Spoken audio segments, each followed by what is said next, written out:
Sunt Chirian Cristian și astăzi o să vorbesc despre cele 4 revoluții industriale. Prima revoluție industrială a apărut la sfârșitul secolului al XVIII-lea și a constat în înlocuirea agriculturii ca baza economiei cu industria.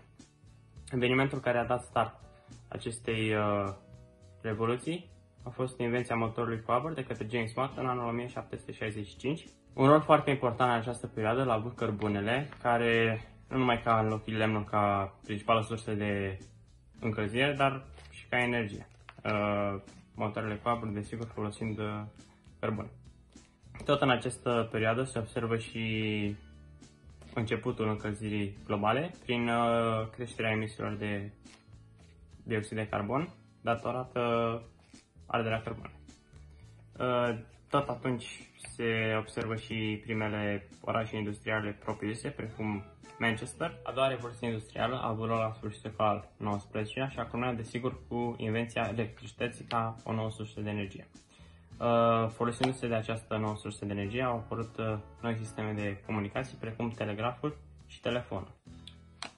Dacă vă aduceți aminte pe James Watt, un omagiu adus lui îl reprezintă numirea Wattului, după cum toți știm, după el. A treia revoluție industrială este reprezentată, desigur, de automatizarea parțială. O primă aventură în această nouă tehnologie a avut-o Henry Ford, când la începutul secolului al XX-lea a dorit să creeze primul automobil care era destinat maselor. Desigur, pentru a face acest lucru avea nevoie de o producție mare de automobile, datorită profitului mic pe care îl scotea pentru fiecare unitate. Lucrul ce l-a făcut să caute noi modalități pentru a îmbunătăți producția și, desigur, a venit cu automatizarea parțială. Revoluția a patra își are originea la sfârșitul secolului al XX-lea și a început să fie o parte importantă în viața oamenilor încă de la începutul mileniului al treilea.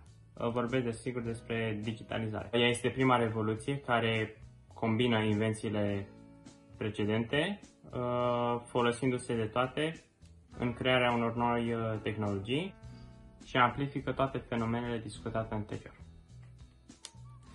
Dacă ne uităm la intervalul de timp și rata la care revoluțiile precedente au apărut, ne putem imagina că următoarea revoluție nu va fi departe de noi.